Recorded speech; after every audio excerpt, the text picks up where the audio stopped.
It's all friends. Yeah, it's all good, man. Well, since we're all friends, welcome.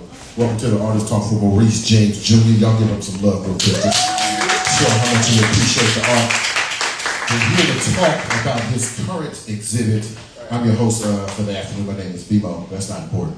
I want to talk to Maurice. And Maurice, this is our third conversation, but you know, let's start with some basics though. Right. What's your name? Maurice James Jr. Who named you? My mom and pop. How they doing? They doing good. They doing all right, man. Cool. They just be being, older people. Maurice, where are you from? Philly. Philly. Yeah. But how long have you been in this area per se? Oh shit, almost 12, 13 years now. 13 years. Yeah, And what brought you to DC? BET. That's right. That's right. I was working from home, then I had to come work in the main office, so I came work on the main campus over there in the Northeast. Mm-hmm. Yeah. And so what does a propagandist like you do at BET? Or were you a propagandist then? I mean, I always have been at the core, but I think I was just doing my job. You can't do much because we have so many layers to creativity there. Like, it's like, you can't do anything like that. But you got to stick to the... Yeah. Okay. Yeah, I mean, I learned a lot being there, but, you don't need to, like, spread your wings really. Okay. Yeah. Well, okay, let's not talk about BET. Not that BET. We're talking you can't talk about about that BET. Yeah, of course. Yeah. But let's stick to the surface though. Right. I've described you as a propagandist. How would you describe your art style? Same, man. It's like information-based work. So yeah, it's that. That's what propaganda is. It's art. And art means information. That's what kind of relates. So yeah, that's what it is. Okay. And then my last surface level question. Okay. What is like your artist statement? What is like your mission as an artist? Are these surface enough? This is okay for sure. What's your favorite color? No, I'm sorry. No, I mean, truly at the end, I want people to feel empowered when they see the work. So I wanted to stick to your ribs and like leave with something. So okay. Yeah. So at the core, I just want that. Hopefully, you feel something. Okay. And I think you should feel good. Yeah. Okay. I think that was a good introduction to the people. Okay. Yeah. Now let's get a little deep. Okay. Well, maybe not too deep. Okay. Let's start real big, actually. I want to talk about the real World's Fair. Yeah. Now, Maurice asked me to research the World's Fair. Anybody look up the regular World's Fair before they came today? It's like the Olympics, but with no sports. Right. It is. Yeah. And it's that big a deal. Right. So talk to me so how did you land on the World's Fair as kind of like your next iteration? We've done architecture in the past. What was before that? Before that was Black Trust. The Black Trust, that's true. We've done railroads. Yeah. Oh yeah, we did Underground Railroad. That's right. All together, and we did the Eden that one too. That's right. Yeah. So how do we get now we're at the World's Fair? Yo, it was a combination of a couple things. One, I thought about like what happened to the Black Expo. Okay. Right. So from there, and then also we took Asha to Disney World, and like I seen the happiest place on earth, and see how expansive that place was, and then I was just thinking about also showcasing Black individuals working on all type of like science and technology. Right. And how can I encompass it into like one place at one time? In the World's Fair is like the only place you can kind of do that. And you could do everything. Everything, yeah. At the World's Fair. At the World's Fair, yeah. And then the Pan-African perspective is like all the different nations coming together in one place at one time to showcase all the things. Right. Yeah. And that would only be possible in a situation like the World. I mean, you could have done the Olympics, but you didn't do the Olympics. Yeah, no. Why not? Mind over muscle right now. We need Oh. minds. Yeah.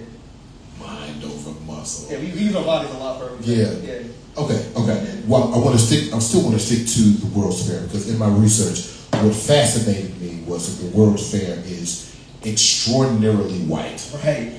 Even at the most popular World's Fair in Chicago, 1890 something. Right. Yeah. They built the World's Fair that would exist there for 6 months, and the actual name of the city was the White City. The White City. Yeah. They didn't allow any inclusion from black folks. Zero. What fascinated me was that Ida B. Wells and Frederick Douglass had to sneak in through Haiti. It had to be representatives of Haiti to have any speaking time. Right. It's such an ill history, man. Like you do a deep dive on the World's Fair and what they are and what they were about, what they were showcasing, the progress they were trying to show, but it really wasn't the entire world. It wasn't. Yeah. It was a very specific world. Right. It's the same World's Fair that in its history unveiled the Eiffel Tower. Right. But also the same World's Fair premiered Aunt Jemima. Right. Yeah. Yeah, that's why I got Mr. Peanut, man. I want to know those products, man. You know. I do know. Yeah. I do. Oh, sorry. Yeah. I do know.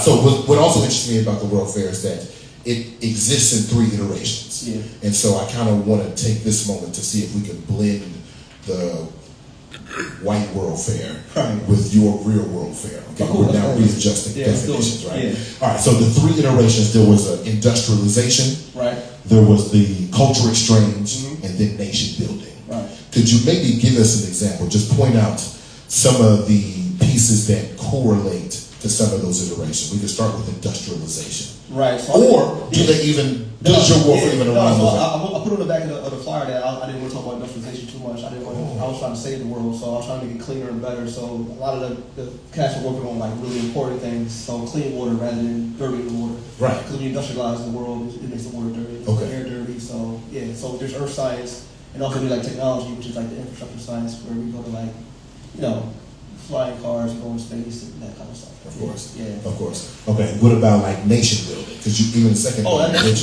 right behind us. It's renewal, right? So that is just another. There's a science to like building a nation or building a city. Then when I did a deep dive on urban renewal, how racist it was, I wanted to do a better, safer, more scientifically class version where we are in charge of building our cities and our structures and our future. It's almost like you read my notes because that's actually kind of where I want to land, like right now. I know what you see. Well, you can't see them. You got the glasses on too. Okay, so urban renewal specifically. When I saw the video that correlates with this, it talks about the theory of urban renewal actually being removing black folks from the city. Right. But you have urban renewal, but you are like changing the definition. Can you give me? Can you take me down your imagination of what that means? What urban renewal would look like in your propagandistic world? Right, so if we are the urban people, we should be in charge of renewing our urban space. So that's basically at the core of what it was. And then I just thought about just a future, a black idea, man, thinking about renewing his urban space. So it really is that, man. It's like and I think about the art and science to like where we kind of renew spaces. Like we need art and we need scientists to kind of like figure out how to build it out. So so it really is that, man. Like I just thought about how this is such a nasty word. I wanted to like clean it up and make it better. So, it is nasty. Yeah, it's nasty. It's gross, man. I didn't realize how loaded it was until actually I was reminded by the video. I can't remember the brother. Who's the brother on the video? You know what I'm talking about? Well, which one? What he's talking about, urban renewal is basically the removal of black. Oh yeah, so I know James Baldwin talked about it. Him was based in a portion for his Great Migration show, whenever he talked about how they return from Harlem and some other things to kind of get people out.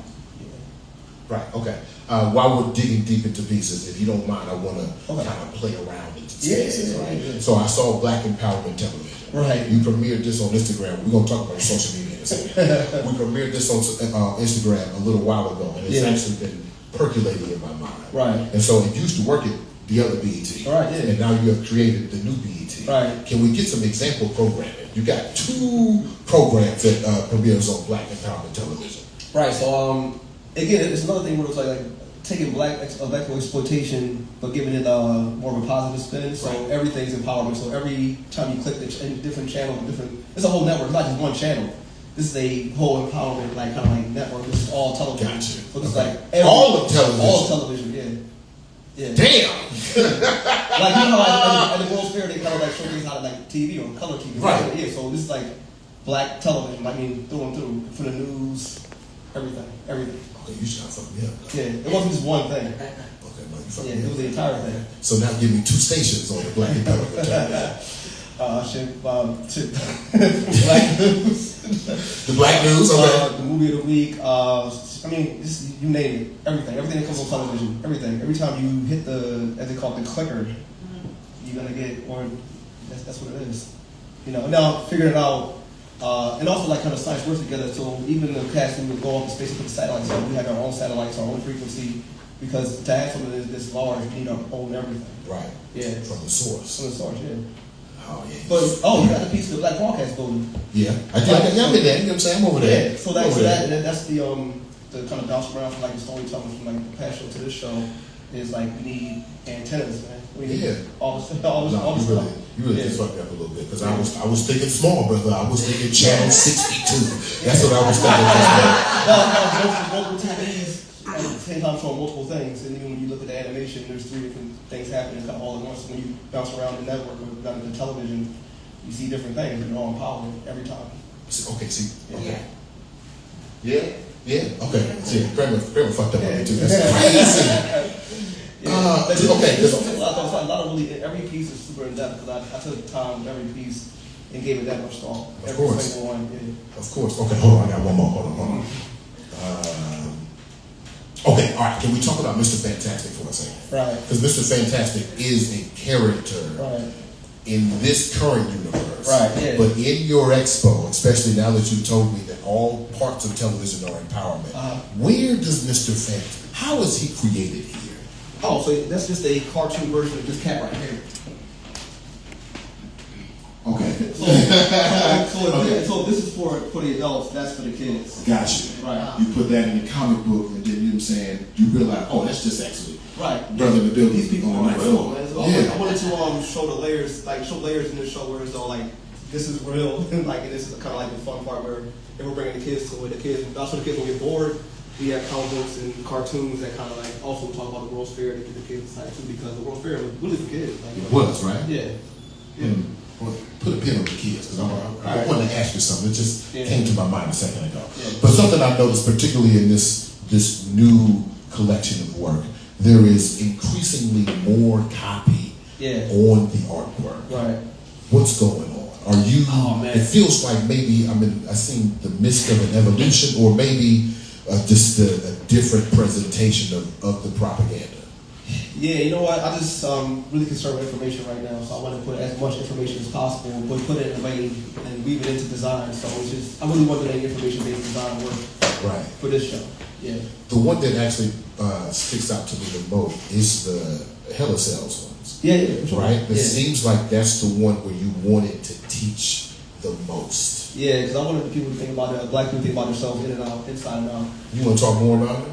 About hearing all that. Yeah. Well, that too, man. See, even she had no control over her body and over her life. So I wanted to make her a doctor, taking care of science and doing the work and actually helping. Because she is helping. Right. Because her cells still being used to for science to this day. So I wanted to just highlight that, but give it a twist or change the story or again a renewal, just give her agency and make it better. Yeah. So I'm always trying to flip the script that kind of way to make it different and give a new perspective, something that because everything can't suck.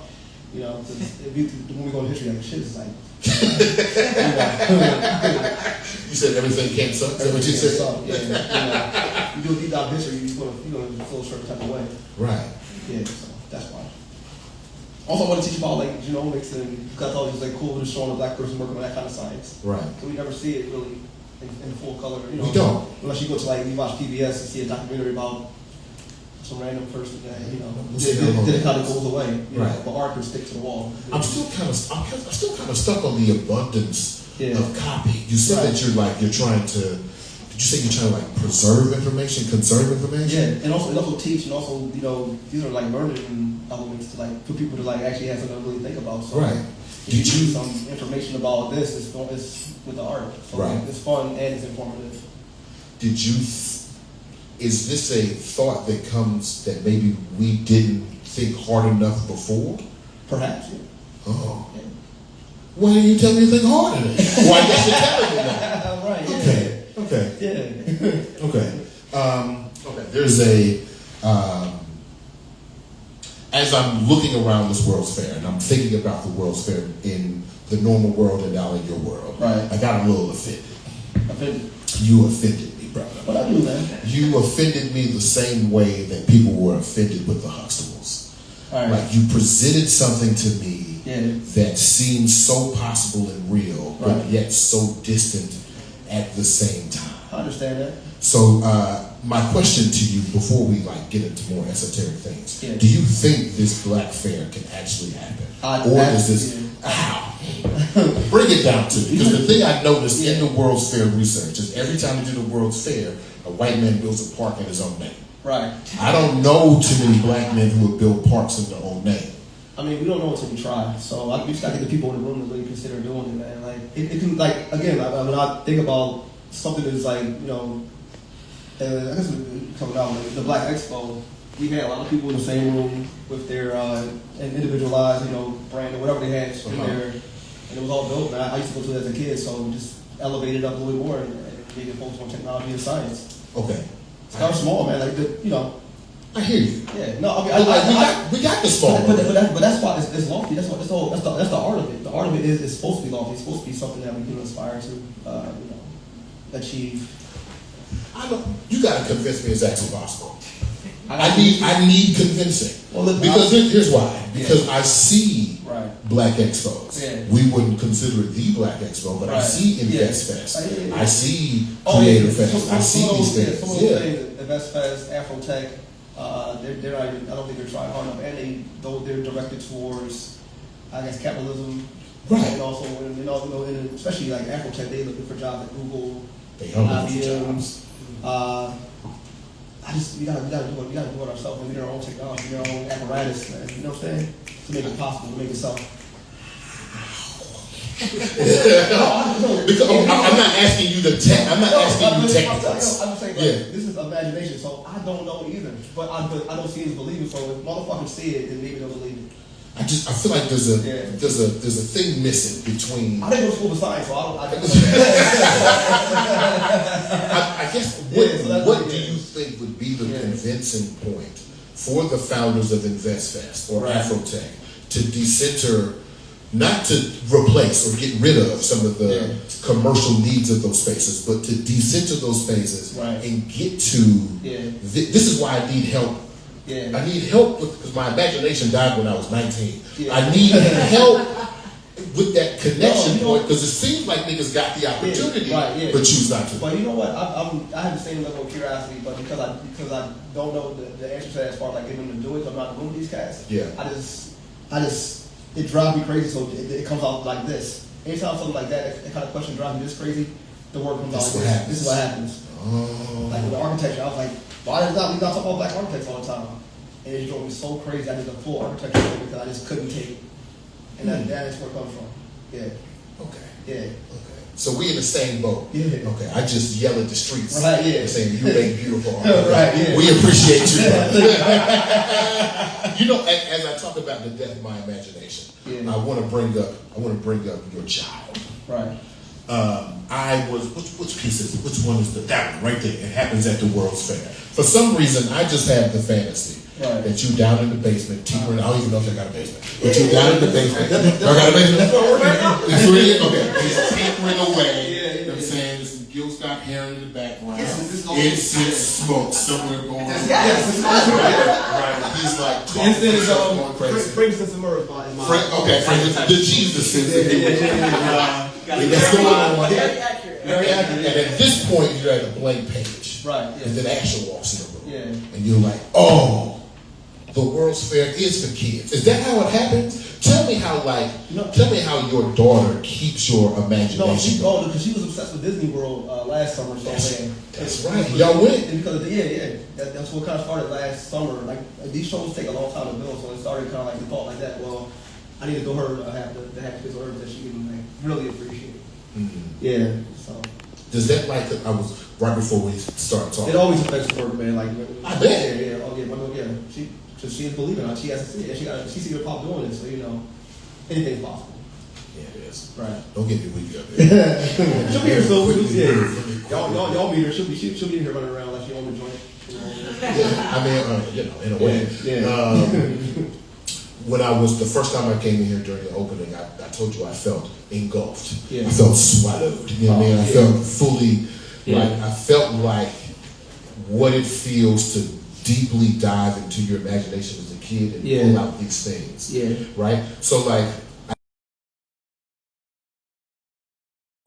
tell me about the other sources of your Black imagination. Like every time I turn on WPFW, I hear something new and Black. Right. What are you investigating that keeps you abreast to Blackness or keeps you connected to? You know what's crazy, man? I still have a lot of comic books and a lot of my figures from when I was a kid, man. So I've never really. I mean, of course, I'm very much an adult. I've never left my childhood behind. Right. It's always been right there. I still have my oldest friends that I know since I was a kid. Still there. And they remind me about this. My homeboy Chris, like our griot, he could tell stories that we forget. Like, yeah, I forgot that story, Chris. And Chris would bring it up. So I never let it go. Okay. I never let it go, man. Okay, so then But I had to rediscover it when I became a full-time artist. I had Okay, to talk to me really about that. digging deep into it again and trying to rediscover and how to even where to pull it, how to pull it out. Yeah. Did you have to dig into the past? Oh yeah, I'm always digging into the past. I'm always Okay. studying history and watching, reminding myself about something. Like there's so many different portals to find like nostalgia and then like then you think about. Then I think about my childhood, like as conscious as my black mind is, it could have been even crazier if like I had black empowerment television. Right, that'd have been wild. Yeah, you know what I'm saying? So like to think about like this being possible, I don't think people think they can do it because they haven't really seen it yet in full form. Right. You know what I mean? And that's why I'm offended. Yeah. Yeah, No, that's why. Yeah, Yeah, okay. that's why it comes out like this. Okay, Yeah. I understand. Yeah. Who's paying for this? Oh, Not this, yeah. I'm sorry, the World Fair. I want to give you business. Right, That's not yeah. my business. Who's paying for the World Fair? Because here's what I don't know what something is happening like right now. All right. So, Where creators and Yeah. creatives are Yeah. being secretly funded by larger agendas for dark money. Right. And I heard you in the park say one time, I gotta keep it righteous at all times. right. So who's paying for the World's Fair? Oh, so you get to the Black Trust though, I did. the Black Bank. Oh, okay, the Black Bank. Where do they get their money from? Yeah. Does it matter where the Black Bank got its money from if we gonna do the World's Fair? 1,000. I mean, that's an interesting question. I know it has a lot of layers to it, but idealistically, we have our own currency at that point. You know what I mean? Yeah. Oh, Wakanda. Yeah. What you say? Wakanda. Yeah, Okay, yeah, for sure, yeah, for sure. yeah, yeah. We So like going that, all the yeah, way. yeah. Yeah. So it really is that, man. It really is just our own everything, our own money. So I imagine this world through and through, man. So every layer of it comes from us. Right. Everything. Yeah. Okay. Yeah. So that's the imagination part. I just imagine. I just dig into that kind of imagination, that kind of black existence. Right. And then I was like, well, I gotta show people what this looks like, so I have to really visualize every component of it. So, like, so every exhibit is another layer to the story of like how it's possible, how it can be done. If that makes any sense. No, it does make sense. Yeah. That's fascinating though. Because now it feels like every time we do this, it's like, oh, okay, that's as big as it can go. We can do the Black Trust. Okay, we got railroads. Oh, we architect the world. Okay, now we're talking about the World's Fair. Yeah. Now I'm curious. I don't want to ask you the question, but I'll say, hold on. I do have a better question. Here we go. Yeah. We've had this conversation off mic a couple of times. And we've talked about how much your artwork inspires me to see this thing in like full rendering. Yeah. Does it annoy you when I ask you that? No. Here's why I asked you this. I had a young lady, she was in my DM, she said, I think maybe you should start drawing comics again. I haven't drawn comics since I was like 15. Yeah. And I was like, don't tell me that. I don't want to hear about that. I'm doing this over here right now. Yeah. I'm not worried about evolving. I'm still trying to perfect this thing. Yeah. So when it comes to your evolution, are you still, if I ask you about your evolution, are you still concerned of me still getting this right here? Is it going to cause you to put more copy on the next art because I'm not thinking deep enough? No. I evolve from every show, man. So every show teaches me something new. So Okay. just show me how to do this, and then if I can do the World's Fair, I can do something else. I can do anything. Okay, so give me some lessons from the World's Fair. What lessons can we see about the evolution of your art? Well, Is it the silver paper? The paper is one, but I think it's just overall just like the level of storytelling that I put into this.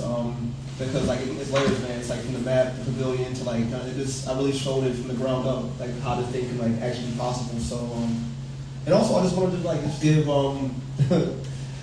give something to people that they can think about, man. Like even like feeding everybody, something as important as that. Like having a black man doing it, just like it just makes me feel good. So Yeah. I think I just evolve from everything. Like I take this and I'm like, and I look at it when I'm here sometimes like Dolo, like damn, like yeah, this is all right, yeah. That's more than I'm like, I'm with this. If I didn't do it, I'm like, I'm really like, would love to see this kind of shit no matter what. Do we have any questions from anybody so far? Just making sure.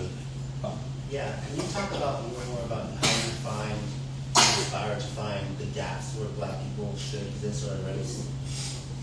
How do I find it? Oh man, again, like that goes into like research, historical research, and like kind of, and now you can kind of like find what's missing, and then you just listen to people want, man. You can listen to the wants and needs of black people, and you can just start from there because we need a lot of things, almost everything. So it could be anything. Any gap needs to be filled because we still are asking for stuff. So it's a nonstop thing. Yes. I feel like one of the things that you talked about a lot when you were developing the show was the science of it all. Right. And I feel like we haven't really gotten into that with this talk. Oh no, I just think that science is a really cool, important thing. So I just wanted to just not only talk about science, but show Black people doing the science. So yeah, no, it really is an important thing. And also again, like they never really showcase. That's something like Black History Month every other time, like Black scientists doing kind of like really important work. So I just wanted to just again show the brilliance of Black people, even if it's kind of made up.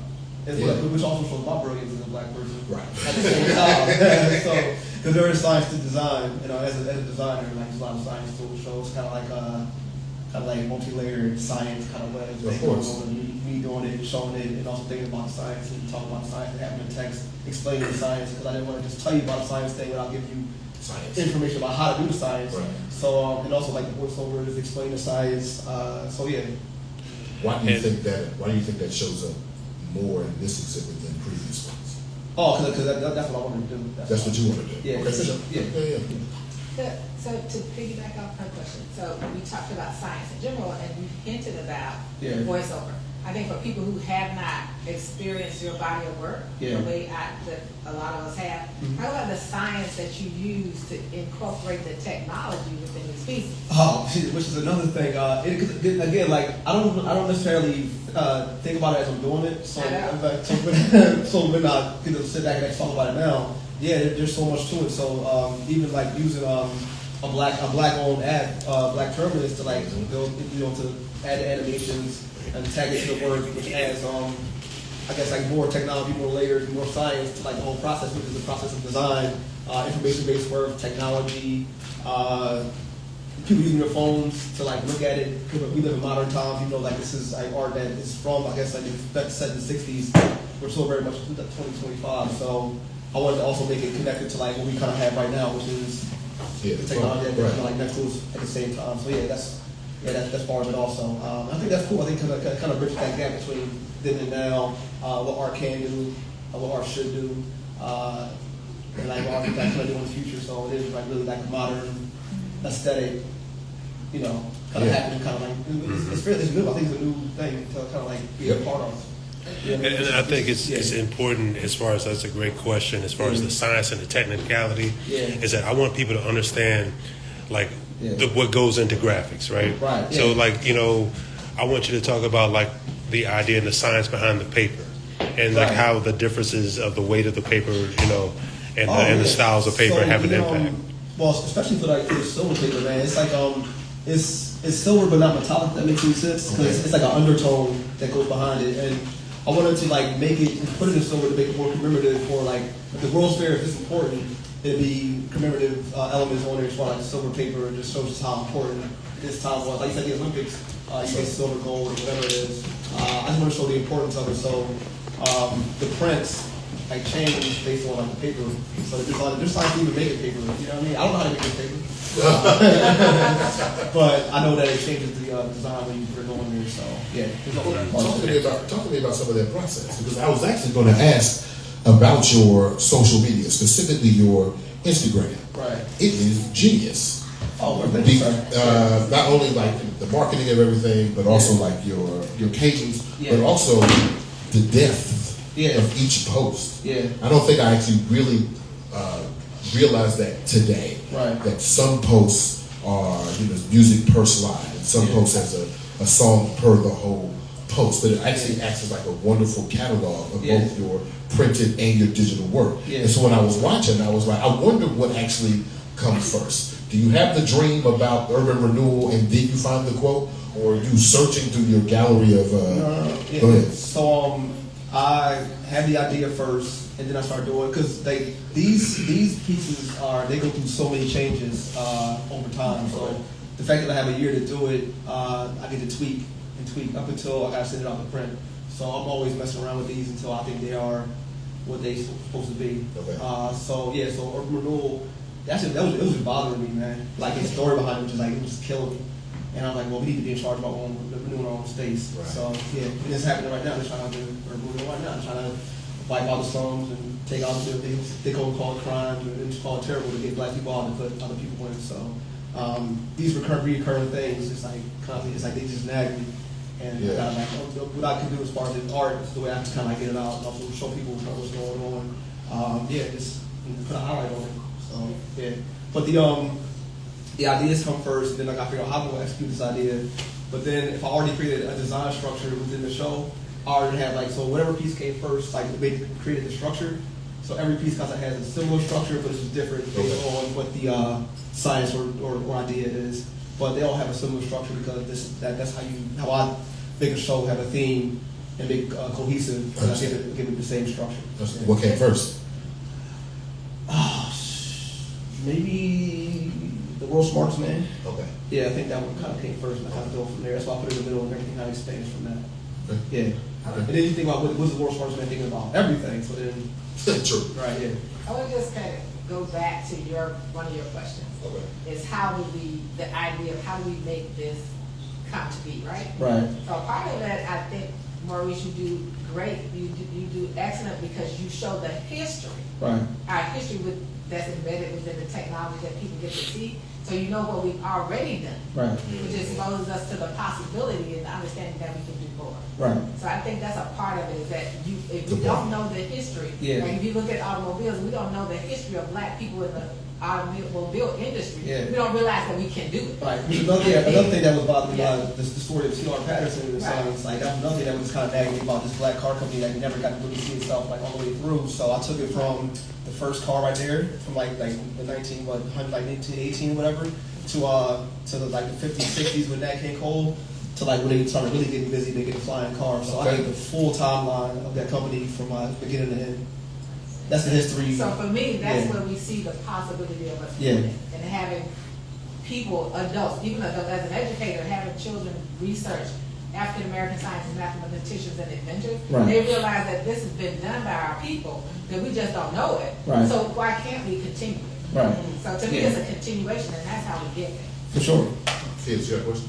Yeah, I think in the 19th century, when these world fairs originated, and also the modernist architecture, which you spoke about in your last exhibition, Yeah. emerged of a culture that for the first time in Western history, or shall we say, one of the first times in Western history, was bursting with passion and confidence Right. and hope for a future Yeah. that was based on science and Yeah. new understandings Right. and intellectual frontiers. Yeah. And so when I look at your work at the last exhibition as well, one thing I like so much about it is it reminds me of my childhood when Right. I still saw graphics like that in San Francisco. And I loved that vision of a future that has gone nowhere. Right. Yeah.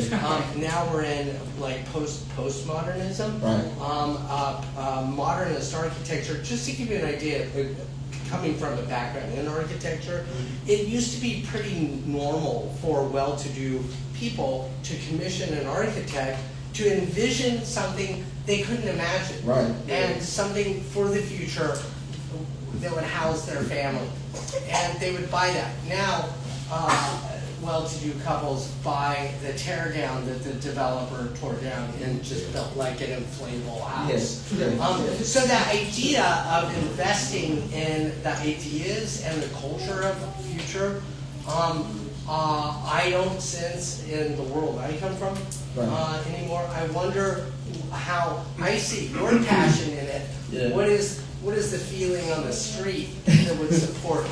Right, but again, Something like that. that's another thing that nags me, just like people not think about or really focusing on progress and change and, Yeah. and like real futurism. Do we believe in it? Do we believe it or not? Can it? Yeah, can it? Yeah. So I mean, all these things do like kind of like I think about this a lot. I do think about this a lot. I think about that time. I saw like I watched John F. Kennedy give that speech about like going to space and how he gave idealized version of like we can do this. Not because it's easy, because it's hard, right? Right. So I think that we used to talk about it. We used to aspire to these crazy things, and we don't inspire nothing anymore other than going back to like the horrible past, you know, which truly makes me sad. But I'm a very positive person, so it comes out in a positive way. But I'm very concerned, not only with the future, but like definitely with the Black future. Like I'm very, very concerned because I have a child and like I got to think about her future. So you know what I mean. So it's you know, I think about it a lot. Yeah. So it does come to that same thing you talk about, like you know when we were dreaming about a different world. Yeah. So we've been talking about, you know, these things, like this is how it should be, but in a way, you're actually making it happen. Right. And like with the science, like you're studying science and making these things, so Yeah. it's like you're not just creating it from visual, but you're actually embodying that and you're making it so.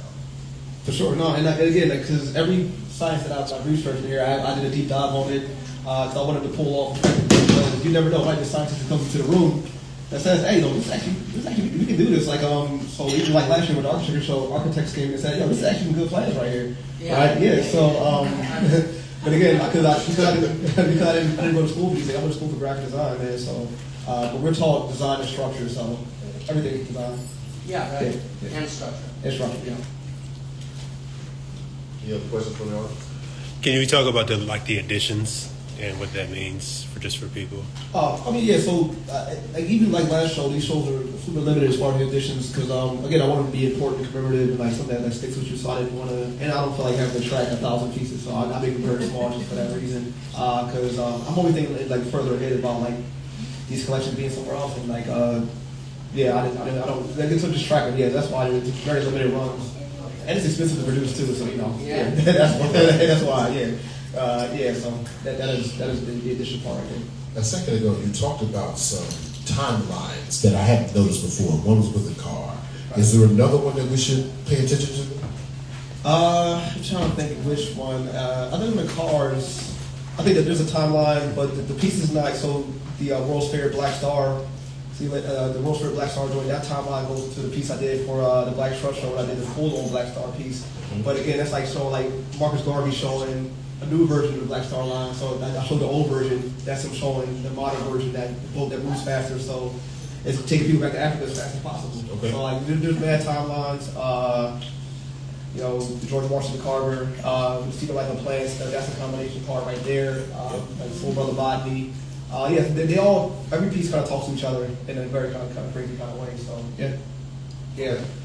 Okay. Because even if some of the pieces over there that still have the NAACP portions on there, that is it's a callback to like the Black Space Program in Afrotech. So everything kind of talks to itself, kind of like all around. It's like a big old circle. Okay. Yeah. Okay. Is there any piece of propaganda here that makes you nervous? Oh no. No. No. Nothing? It's about to get crazier, man. Like, Crazier? Everybody getting crazy times. Yeah. Okay. And I'm feeling a lot of things, man. So it's about to ramp up. Okay. That was long. I haven't got a show before. It just wasn't time appropriate. But now everything's appropriate. Everything's. Yeah. Like horror television. No, I got you. I got you. Okay, so as a propagandist, right? And in juxtaposed to what's happening in reality, especially the occupation happening in DC, do you ever feel defeated? Do you ever feel like your propaganda is not direct enough action towards the problem? Nah. I'm too much of a dreamer for that. Tell me about it. How do you have that confidence? Where does that come from? Because sometimes I get a little disillusioned myself. Oh man, whenever I'm feeling like I need some answers, I go to the source, man. Malcolm X. Yo, I'm crying. Everything I need to hear. It's real though. I got the Ball and the Bullet on vinyl if I need, because let's say they take it off the internet. I got that shit on vinyl, man. I'll play that shit front to back. I'm like, you know what? All right.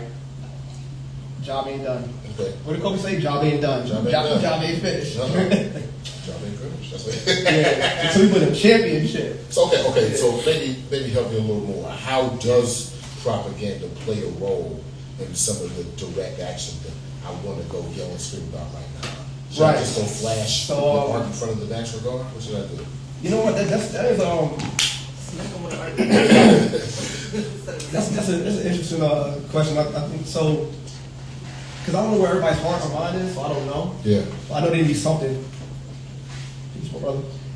So I don't know, man. Like but I'm gonna start testing it out, putting art on the streets to see what happens. Okay. Yeah, so we'll see. I don't know. I'm not sure yet until we see how serious people are about change. Yeah. They put the sandwich man up around the city, so you know. They did. They did put the sandwich man up around the city. That's true. That's true. Are you expecting, speaking of the sandwich man in this current occupation, are you expecting like an influx of more artists and different perspectives during this time? I look forward to seeing what people do. What do y'all mean at what time? I'm by myself figuring this shit out. Okay. Yeah, I do rap some cats, but I'm looking forward to seeing what people produce based on the time. Okay. We'll see. I'm looking forward to seeing what happens. Is there a high spirit? Is there like a desire for collaboration with other artists? I mean, the vibe is right. It all depends. What you mean?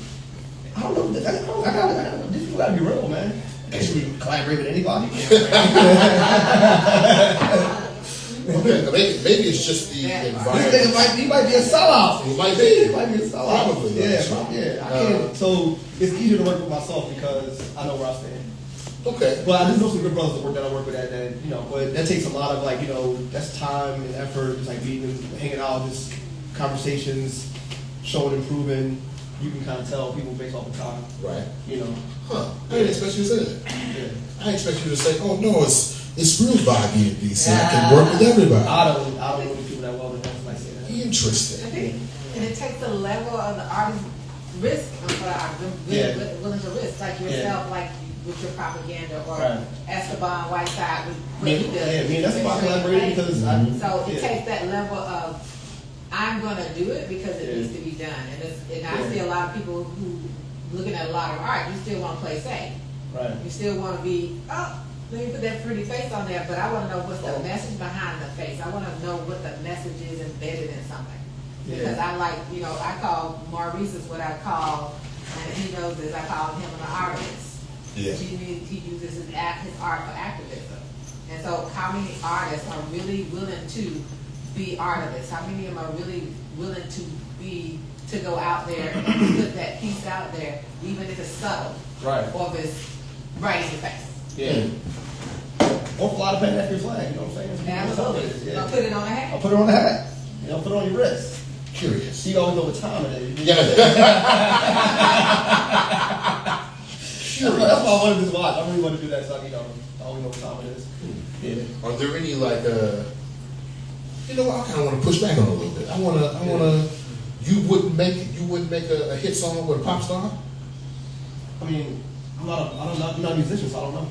I'm talking translate to you. Yeah. You know what I'm saying? I don't know. I don't think so. Huh. Yeah. I'm very surprised. Yeah. No. I heard LL Cool J say on the Breakfast Club interview that the hardest hip hop to make is the sellout music. It's the 16 over a pop song. Right. Yeah. Are you interested in that challenge at all? Making pop music? Yeah. No. Huh. This is way more fun. I guess not. Yeah. This is way more fun. Okay. Yeah. Huh? Yes, I have. Yes. I didn't hear what you said. Since I've turned down opportunities before. Okay. Yeah, I have. I'll stand on some things. Okay. I can't jump. You told me you gotta keep it righteous. That's what you said at all times. It feels better, man. And you know, I gotta sleep at night, man. Come on. Okay. And I gotta go home too, man. My homeboys in Philly would drop me up. They would. Yeah, they fried. Yeah, they would probably up real bad. Why you out here showing the work? You know? We got the other questions in the audience? Yeah, please. Go ahead, my man. I got a simple question. I haven't been here the whole time, so I don't know. But with as beautiful as this art is, right? And I love the way it's telling a story at the same time. I want to know, like, how do we get this in front of enough youth to make this happen? I mean, I guess it's some people who talk to the youth and have the youth at their disposal, like kind of bring them out to like some of these things. So yeah, it's just that, just bring them here, or just like again, like, there comes an organization that like have like the kids. Hey, Maurice, talk to the kids. Absolutely, I talk to some kids. It's not that's never a problem. So yeah, that's up to people who have organizations or run schools or whatever to like just call me or whatever, because it's always available, you know, because that's what it's for as well. Yeah. So. Voice of America radio, that building is available. Oh, really? I don't know, you're talking about BET. Oh, yeah. Oh, but the building. It's vacant. Yeah. Oh, yeah. Yeah. Okay. Move in. Yeah, I should go there to be what's it called, squatter? You're talking about your empowerment television. Yeah. Oh no, because actually the funny part about the BT part, I didn't think about you when I did that one because I actually see this brother having some kind of programming, like a night show, talk show, news show, every show, all the above, man. Yeah, I definitely see that for BeMo because he got it, man. One of the best shows on the web, man. Well, You can talk about the world, man. It's like you know. Any other questions before I start blushing? Say something. And he made Paul Rose Negro of the Week, man. You are the part that Paul Rose and Negro of the Year, man. Oh, brother, look at that. Yeah. You got a question? No question. Okay, let's talk about this. You got a question? Yeah, so you guys are talking about the demographic kind of target demographic for propaganda. What would you say that is if you had Wait, is it a demographic for who? target demographic for your propaganda? Oh, the demographic is people, black, the people who care, black people. I mean, everybody that wants to see something dope. So yeah, it's for anybody that wants to visualize and see it. So yeah, it truly is because I make it to where like Philly says, like it's very futurist stuff. So it's really about the future. Anybody who believes in the future should be able to enjoy this kind of work. So. I think the work is relevant to anybody who believes in peace, anybody who believes in freedom, anybody who believes in choice, right? No matter what their color. Yeah, who doesn't want to feed the world and have clean water and take care of the planet? Everybody wants that. I can name a few people. Yeah, right. That's the part that sucks. That's the part that sucks. Yeah. So okay, in that light, great question because I'm still pushing back here. In that light, do you think, not Felix? Do you think white people get it? Like, let's say one of these was just on 13th Street, right? And it was just like, oh, a white man walks past it. Let's just say, oh, you know what's funny? You know what's really funny? I actually ran into Pam Bondi's old punk ass here. Oh, really? Yes. Just randomly in the city. Yeah. And I would, now that I think about her, if I had just like paper planed her this propaganda as she opened it, would she even understand what it is? Not the ins and outs, but she'll understand like with the design structure. Oh, this is cool. This is about She'll say this is cool. Maybe they say, oh, the World's Fair. Because the World's Fair is a very known thing. Yeah. Yeah. So they'll get that. People get everybody will get it. Now, why the reason for this World's Fair they will not get. Everybody won't get that because everybody's out of Pan-Africans. Everybody don't even know about Pan-Africanism. Some black people don't know about Pan-Africanism. So so. Yeah. Are you interested in that demographic, the people who don't understand? I'm not concerned with that. I'm just trying to do the best art as possible, and then see what happens. Yeah. We'll get you to do a pop song. We'll get you to do it. I was just pop. Mr. Peanuts pop. That's pop. That's an adverse. That's. Did you say Mr. Peanuts is pop? Yeah, that's a pop. That is popular culture. Superman is pop. Okay, that's true. This is true. Superman is pop. Nat King Cole is pop. That's He was pop for my grandfather. This is true. It was pop. This is true. Yeah. Okay. Yeah. All right. Any other questions before I get to my last question? This is great, man. I'm having a great time. This is great. You can do this all day. Yeah, Maybe keep it going. I don't know. Yeah, look. Yeah. No other questions? I gave everybody homework now. Now people were in here when I gave homework. Wait, what was the homework? The homework was to find the detail in a piece that you are curious about to ask Maurice. You got a question? You got a detail? I got a question, but I want to phrase it in a way that like shows that I have a lot of support for him, but I just want to stretch the imagination. Oh, come on. In a sense. So I look at a lot of the work and I love how it's presented and everything, but I'm also curious when it comes to the Pan-African movement and from the perspective of bringing together the diaspora. Right. I don't see a lot of images that is represented outside of the Black American experience. And so I guess, how would you foresee in the future, or I don't know, maybe I'm not seeing it, but Right. you know what I mean? I see one post over there and I see a couple, but I'm also thinking about just the representatives of figures that are recognizable. Right. That if we have more recognizable figures from the diaspora, that also could contribute to this World's Fair. Because you talked about like the lack of inclusivity from the World's Fair from like the white perspective, so I'm just thinking about those No, things. for sure. No, that's a great question. So, there's representation. So, There's like South Africa right there. There's Brazil there. There's the other one is the Super Brazil pieces.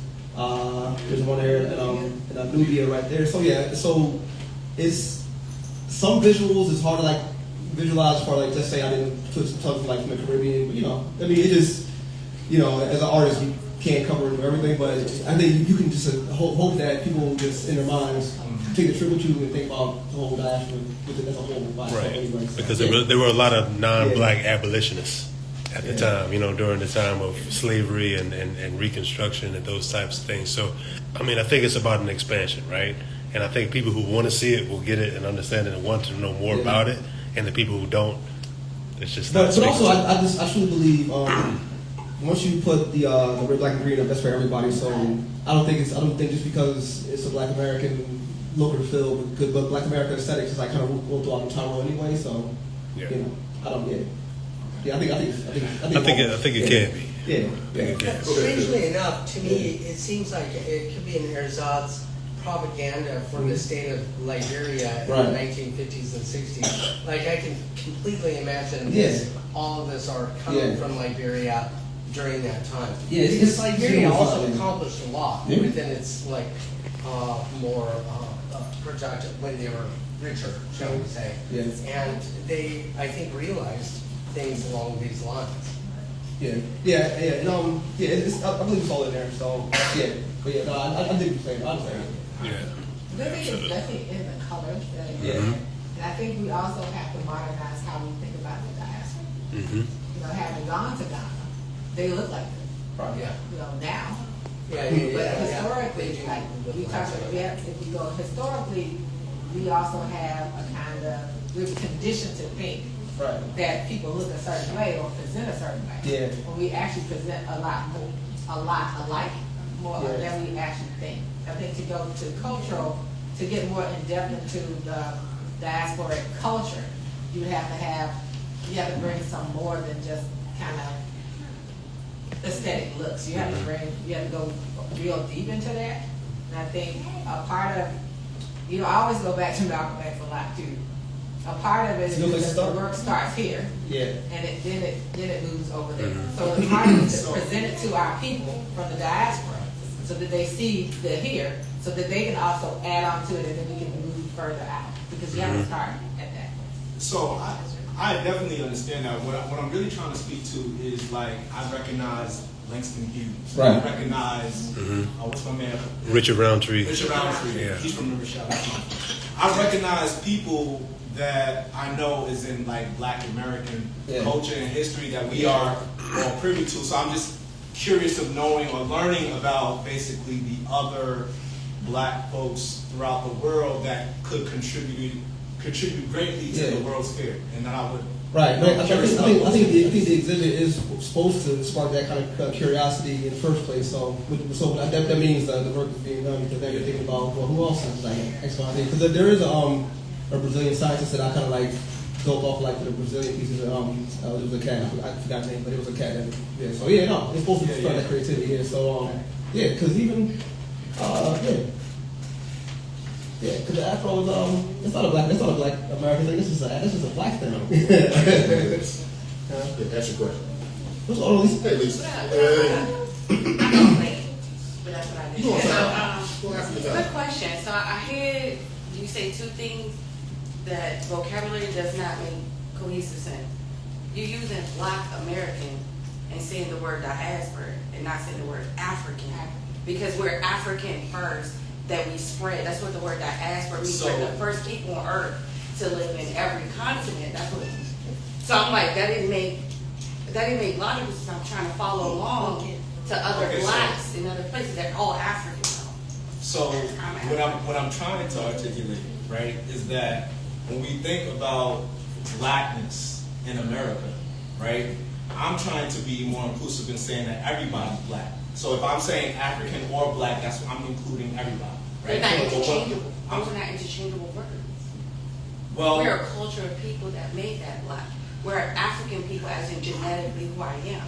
So the word diaspora means I exist everywhere, but blackness does not exist. Well, see, I think this is all could be subjective in a It's sense. not. Because, That's actually what it I is. truly do, because I Those are believe socially that made up because blackness is a racial construct, right? Social. And so if it could be social and racial, but what I'm talking from the aspect of Racial is a social made up. I feel like what I'm trying to say is that blackness as an understanding, as a racial construct, when Africans, when I'm talking, and quite honestly, I'm really kind of speaking from the perspective of those who may feel not included into the conversation, right? Because when they come here, when I mean black Afro immigrants, right, they come here, their experience is that they are black here now. So now that's their consciousness of when they go out in the world. But so so this is Pan-Africanism, right? This is blackness as a whole. So my whole thing is like, how are we incorporating them into the experience? That's all I'm trying to say. But yeah, I think at the core, it's the show is made to like spark these kind of conversations. So we can go more in depth as we talk over. Yeah, we can get. I think I hear what you're saying. I think the question to ask back would be, who would you bring to the World Fair? Like what pavilion would you design to help fill out the World Fair?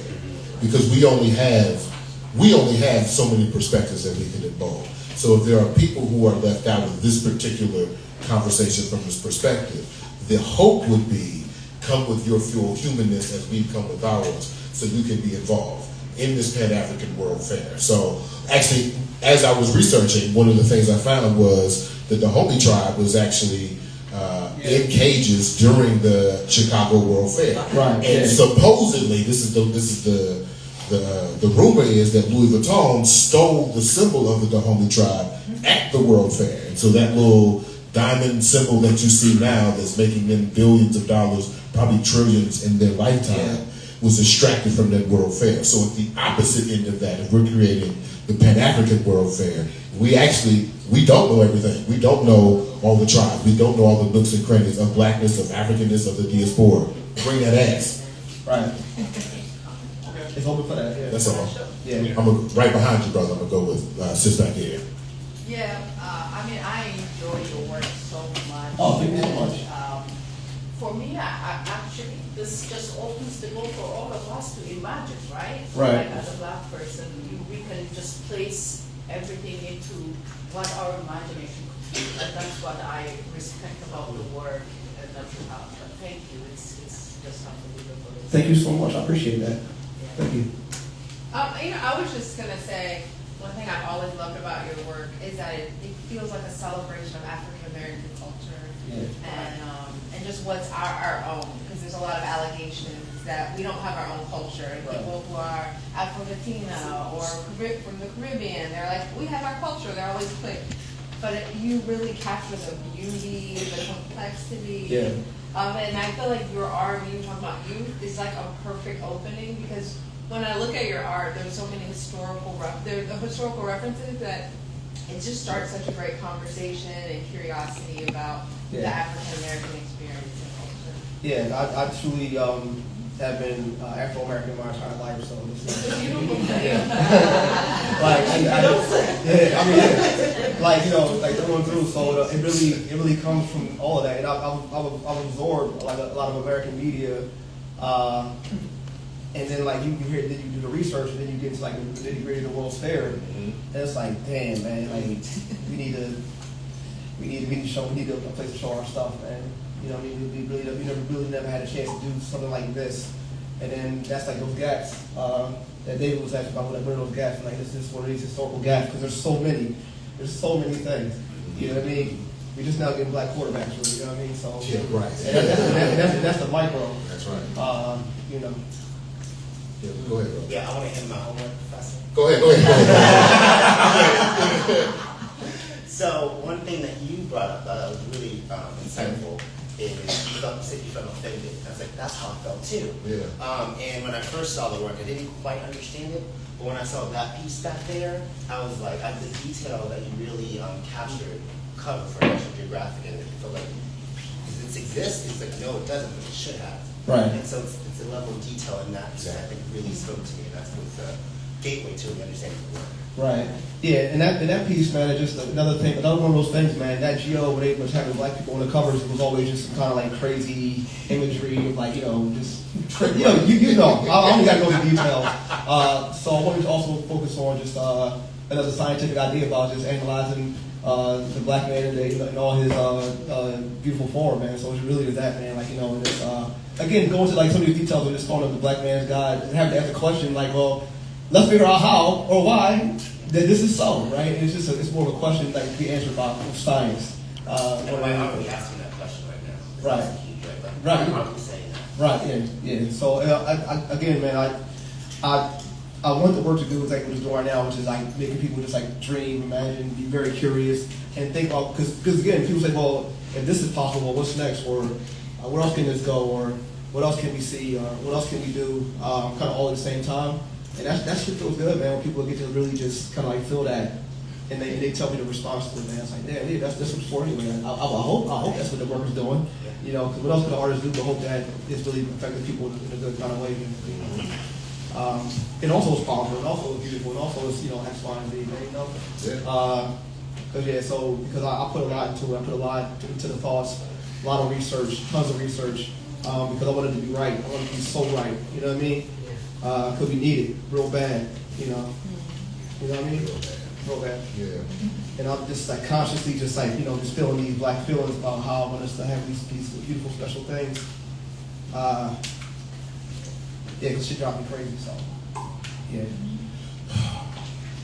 You know. I'm sorry it drives you crazy, but I really appreciate it. I know that you are taking care of yourself because I know your structure. Oh yeah.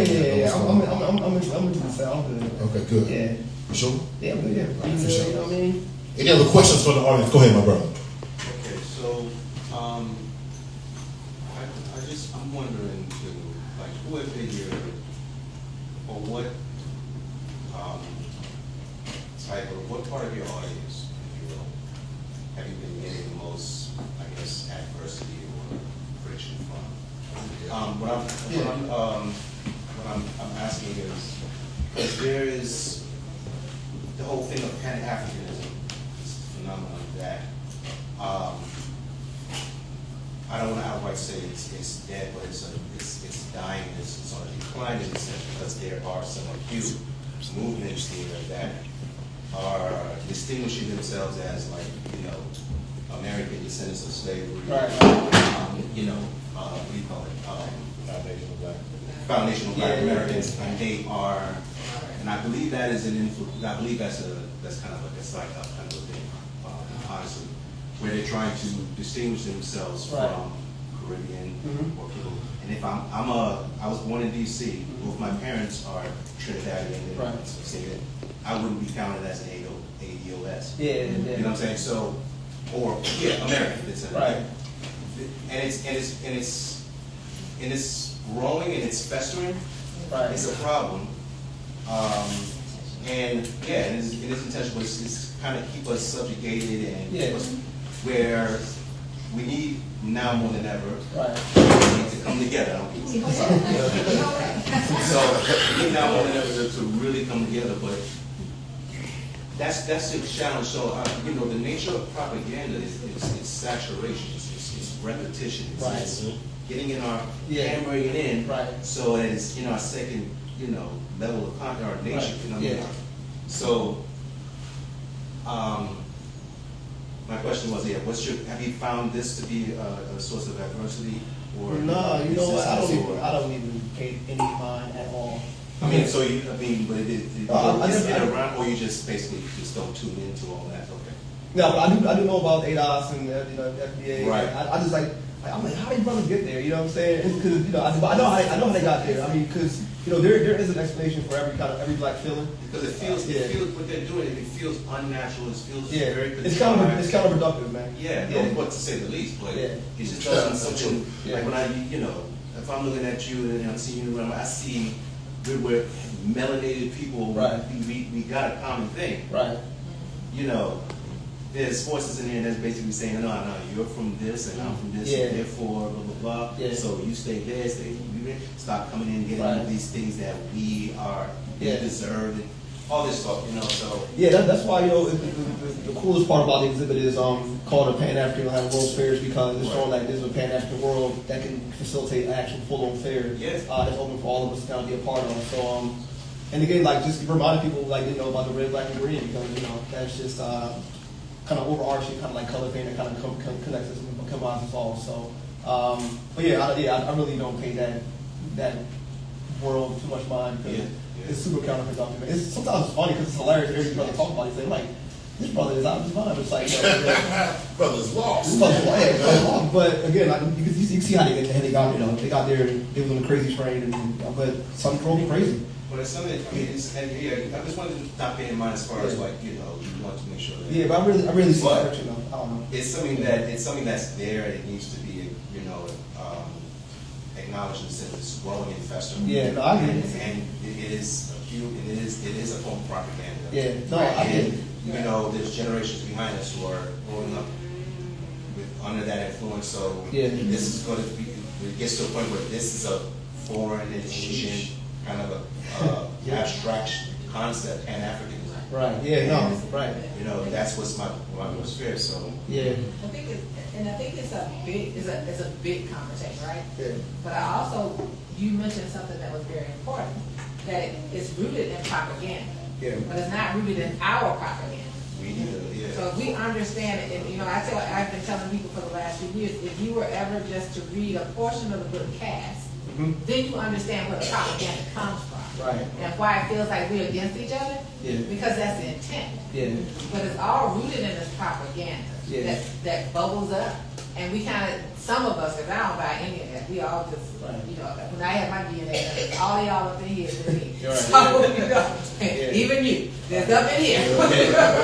So my thing is, the propaganda that's coming out of it is to keep us at each other. Right. And I always, it's funny because you talk about people, artists, and I tell people that the person who said it best, summed it up best for us to think about, they're not afraid about, and this was Tank. Yeah. He said they're not afraid about love for each other. That's what they're not. They're afraid about love for each other. That's what they're afraid of. They're not afraid about violence. They're afraid about love for each other.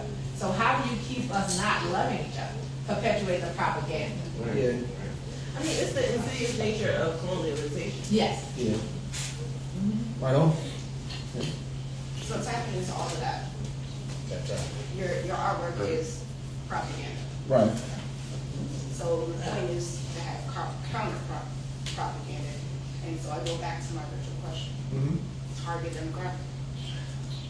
I mean, no. Yeah, the target. Yeah, well, it is targeted. That's why with the You have to be more specific. As far as like, dive into it.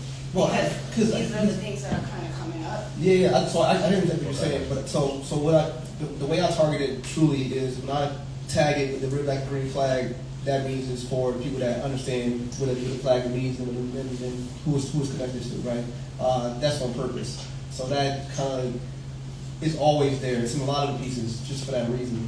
So that's the target, but the grand scope of the piece is grand, the idea, but that lets you know like that this is like for you, specifically. Yeah. So that is the target. Even putting some of the words in there, having Afro tech and having Afro auto for the automobiles, because not only is it a car, but it's an Afro car. Made from Afro people. So a lot of the language within it is that adds to the target. Yeah. So that's kind of where it's targeted. So that's how I pinpoint it. It sounds like the questions are going back to the basic of who would you invite? It goes back to what you're saying, who would you invite? Invite to the World's Fair? Correct. Oh, I mean, the You World's said Fair. that earlier, and it Yeah. seems like this is kind of like your baseline, your starting point, but you're saying this is scalable on all of these levels. Yeah. So we're starting here, Yeah. but because this is a new concept, we can't answer all these questions at this point Right. until we begin to start somewhere, Right. and then the gaps are the skeletal pieces. Yeah. And you add those Right. layers to expand. Yeah, so on top of that, artists we are individuals. We're one person trying to come up with all these things. So But I think it's cool if somebody says, hey, you know what, Maurice, think about this. Did you miss this? Or like, it's like maybe because look how much off of it, all the rest of this shit right here. So like this shit is just, it's not easy. It is not easy to pull off, man. These ideas come from a lot of different places and a lot of different things of research, and you have to scope these exhibits up and down. In a very small scale of what I've been thinking as you've been talking, and the conversation is like the land and echo part, and it's like you go in and it's different little pieces and components to it, and so I'm kind of visualizing and hearing some of that, and kind of seeing it in that kind of layout where it's each individual area. But again, small scale, private owned, individually owned versus the World's Fair at a larger scale. For sure, this is the grandest part of the idea, like having the whole fair and everything. But that's why, like the map shows the fairgrounds, but how big it can be as far as just how many pavilions it can be. You're not gonna start there. You're gonna start. Oh but again, like I think just the fact that people are even considering the idea is a start, and then you just kind of build from there. So just to pinpoint on what you said as far as it's going to take a lot of different perspectives in order to move from here, especially. Okay. Just to like I said, because I don't know any people that's like in grand scale of tech, right? Again, this is just me just imagining it. This is me just how I say, this is what we should be doing, right, or could be doing, right? And then you kind of like break it up from there because getting invested right is all together in one room and having for a common goal is very tough. Everybody's so smart that they think they got the best idea. So I wanted to isolate the idea and say, here, you got a pavilion. This is for your idea. So people can come see it, and then they can move on, go see another person's idea in another pavilion. Hopefully you're seeing something good. Hopefully you're showing some science that's good for the world, good for people. So it's broken up for that reason. So because I know it's tough, but that's why I did it. That's why I made sure. That's why I did this exhibit, to kind of have that conversation about the possibility of just even thinking about it. Because it's all a dream. This is a dream. This is something that I dreamed up in my mind, and it took a year to kind of see it all the way through. So and we're talking about it. So which is part of the dream. Having that conversation about the possibilities of World's Fair. You know what I mean? Okay. Yeah. All right. Well, we have come to the end of our. No, I don't. Okay. No, I don't. I want to say something. Oh, yeah. Can we first and foremost, can we give our host, BeMo, a round of applause?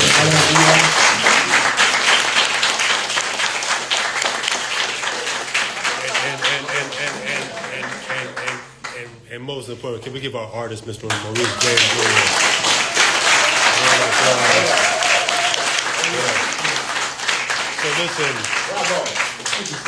Maurice is going to be here. We got several more questions I think that are burning in the audience that he would love to address and answer. You all, there's an app that is situated around the room that you can download. Is that a lot of the pieces have live animation to them. So once you download the app and you open it and you point your phone to the particular piece, you will see that animation and the point and the theme in which the work was trying to drive home. All right? Please stick around. Ask as many questions as you like. All right? Oh, wow, don't leave. No, don't leave. Don't leave. All right, thank you. What's up, brother?